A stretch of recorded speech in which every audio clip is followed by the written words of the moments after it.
Hey everybody, welcome back to the Dungeon Dive, and today I am here with HEXplore It, the Forests of Adramon.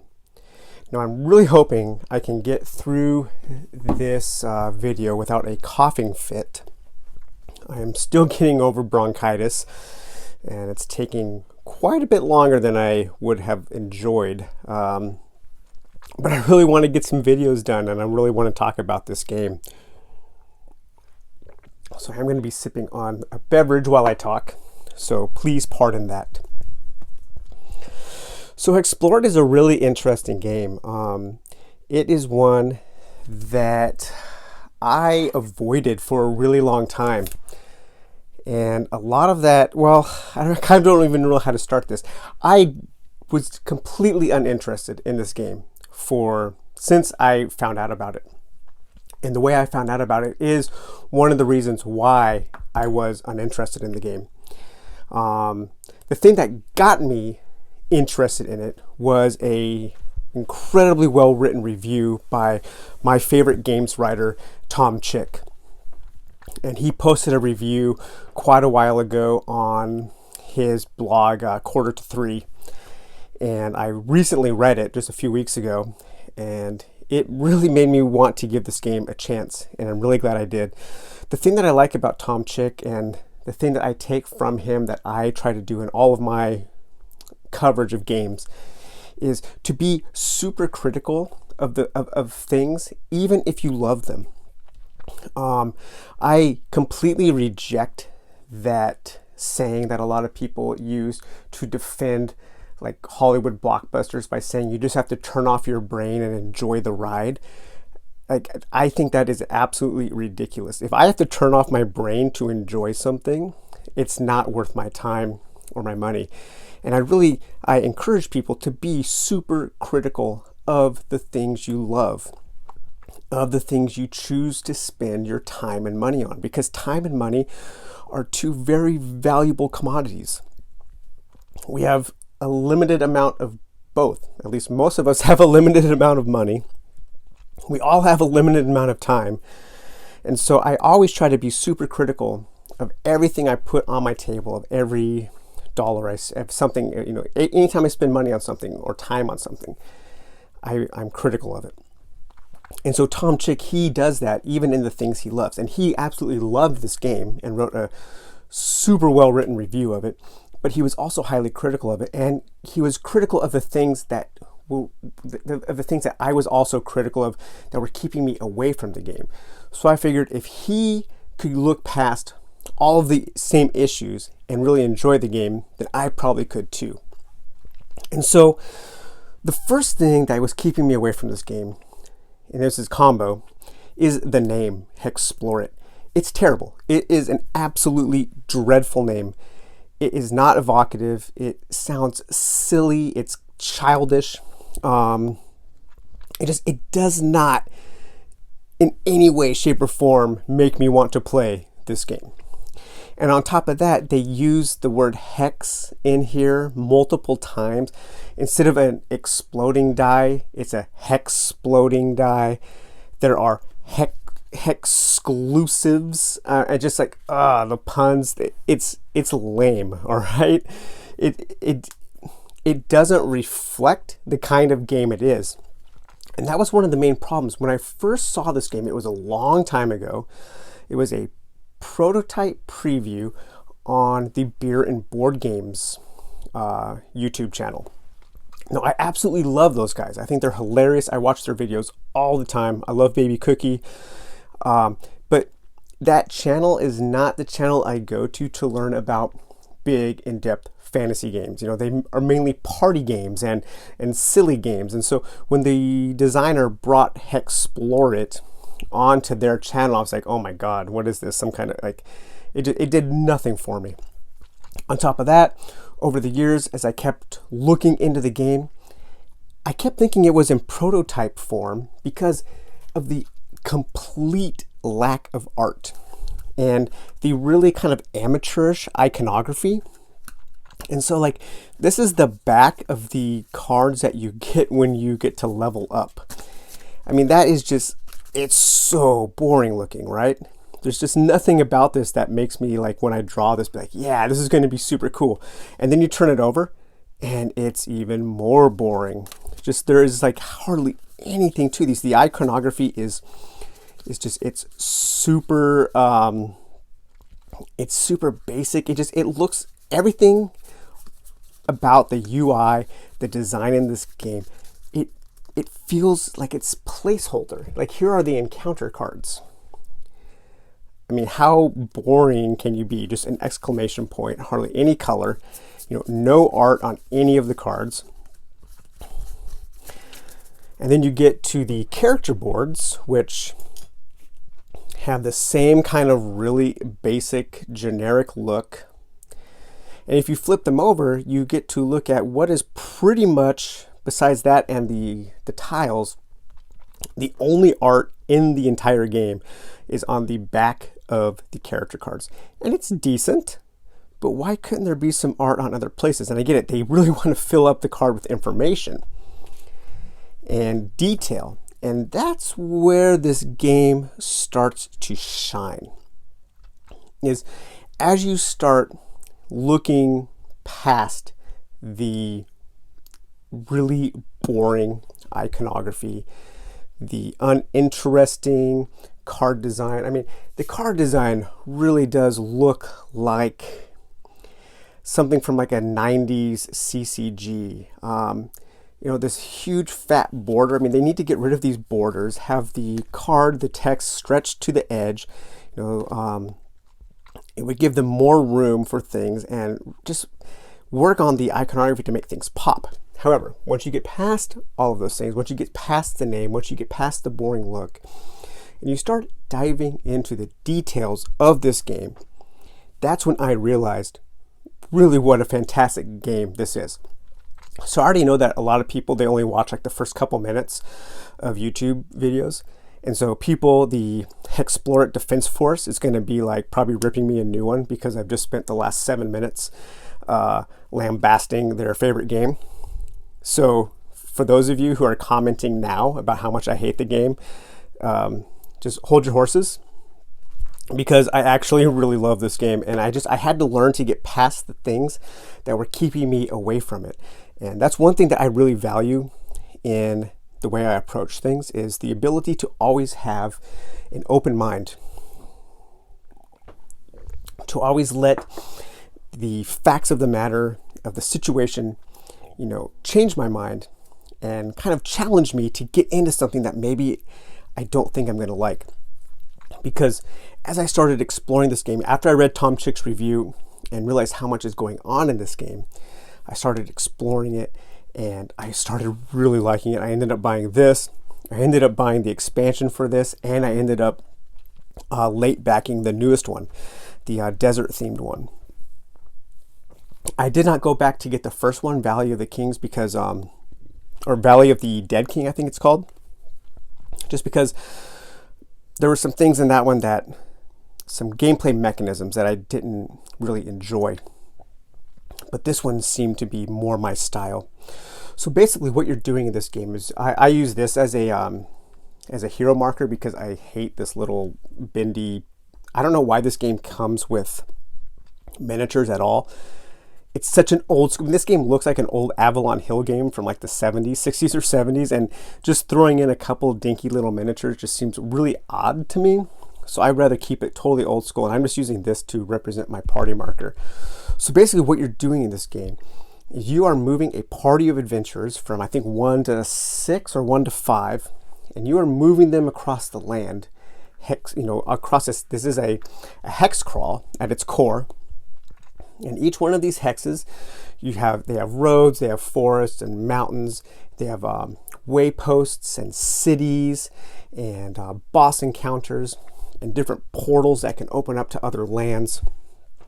And as you're traveling, depending on how you choose to travel, you can travel cautiously or normally or recklessly. You're going to be having random encounters across this land. And all of those random encounters are from this giant deck of random encounters. Now, this is the expansion mixed in, but there are different kinds of random encounters. Oh, and I'm really glad we chose this one right on the top here. What was that? This with the little I forgot what this was called, the IR code, IQIC code, IR code, QR code, it's right there, duh. All right, so this is called a living card. This one card represents like 12 different cards that they have posted on their website. And there are 3 of these kinds of cards in this game. So those 3 cards represent 36 completely different cards. And some of them have like, they have a narrative thread that go through some of them. So you get to have like these little like mini campaigns while you're playing. It's really cool.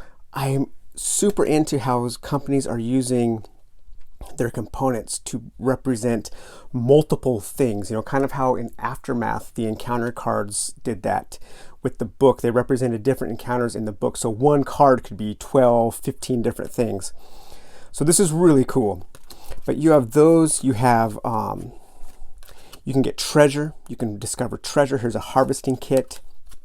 You can have encounters with different kinds of enemies. Now, one thing that the lack of art really is, like some of these, like you may not know what they look like because there's no art, there's no description.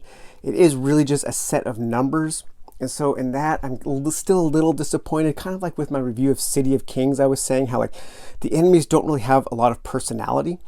At least they have interesting attacks that they can roll, but I really would like to see more, or at least an art book where you can look up what these different creatures look like in this land.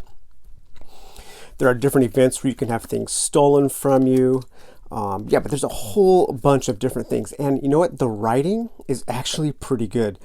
That's one of the things that I started to recognize while spending time with this game, is how the theme, the art, the theme and the writing and the world, how they all tied together in pretty interesting ways. I'd say there's a lot going on thematically in this game, way more than its kind of boring table presence leads on.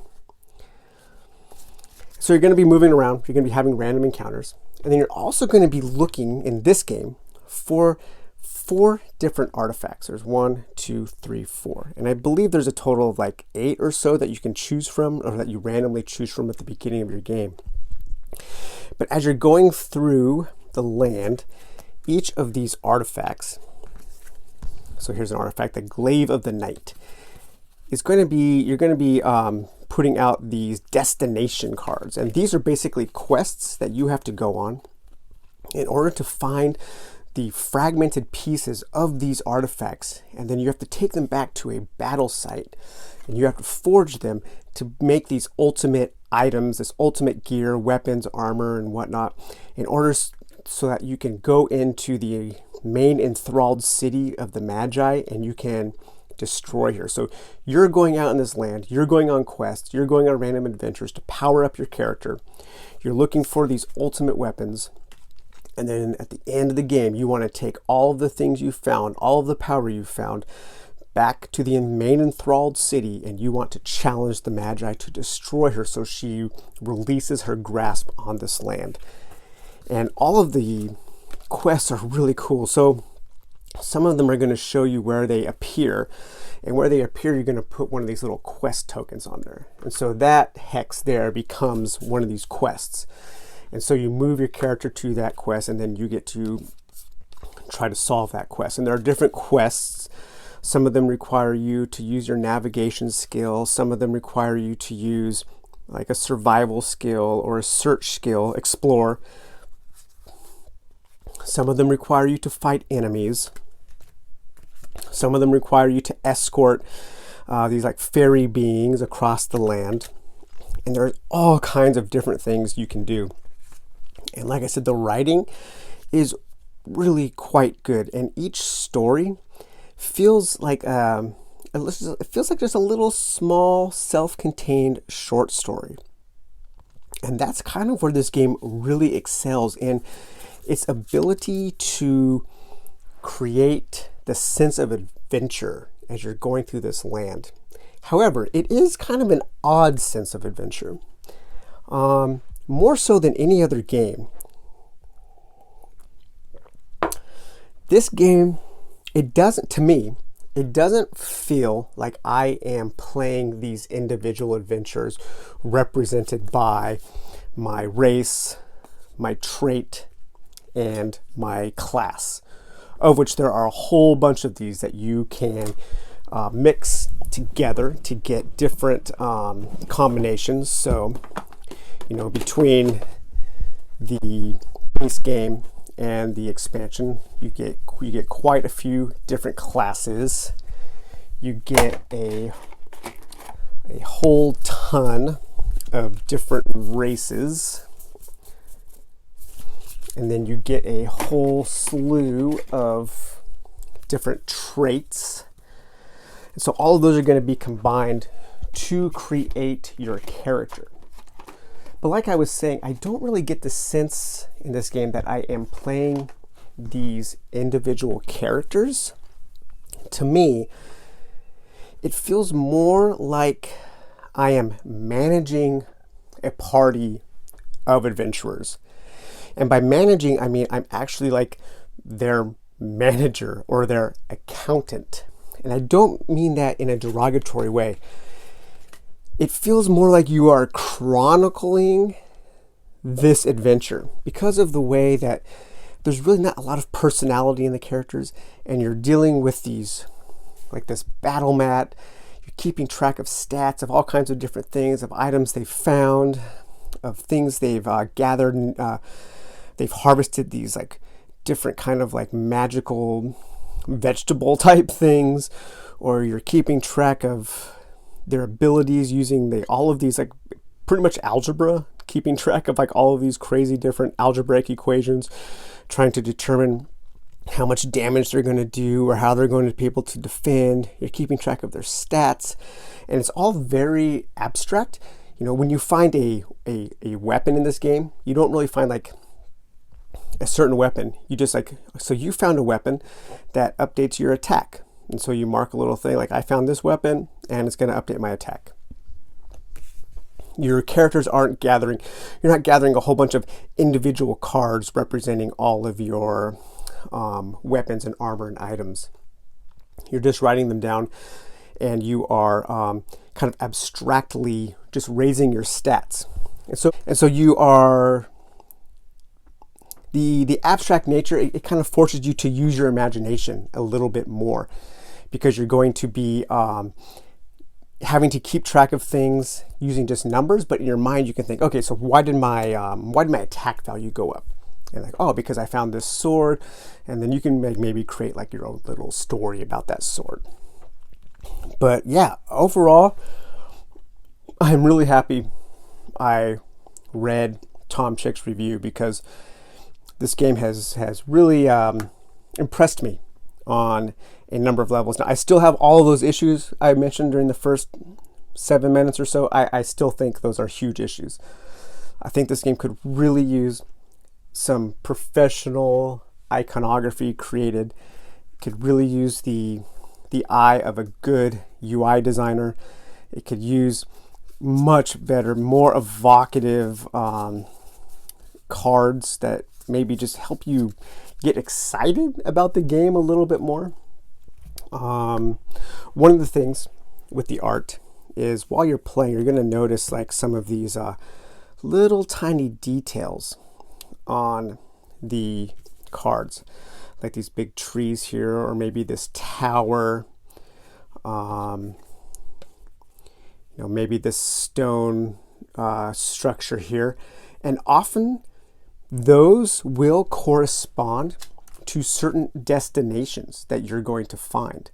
And so what looks like just maybe kind of like a little throwaway art on kind of a boring tile actually becomes possibly a very interesting place to have an encounter or a narrative scenario that unfolds. And so you start to realize that, and then you start to look at the map and like, oh, I wonder what this tower, tiny little tower, is over there. And you start to go through this sense of discovery while you're playing the game, and that is really cool. I like that a lot. It makes me want to get out into this world and move around and find out everything I can about the world, its inhabitants, fighting these creatures and trying to defend this world from the evil sorceress who has set herself up in one of the cities in this land. So yeah, so that is just a really kind of high level overview of HEXplore, the Forests of Adramon. I might do a playthrough, I might not. I don't think it's a very interesting game to watch being played. Maybe it is. I don't know. We'll see. I haven't quite made up my mind on that yet. But yeah, I just, this is an encouragement video, right? If there's something out there that you maybe aren't into, but you think you should be, because on paper, when I read about HEXplore, it sounds like a game I should love, and of course I ended up loving it. But every time I looked at it, I was just completely repelled by its presence. And by its really complete lack of like evocative art. But I decided to give it a chance, and I'm super glad I did, because I am greatly enjoying it. So all right guys, well that's it. I know a lot of people out there, most people like HEXplore, so they're probably going to be like, hey, it took you long enough, welcome to the club, latecomer. But anyways, I'm glad I am part of this club now. So all right guys, well, hope you have a good day, and we will talk to you later. Bye bye.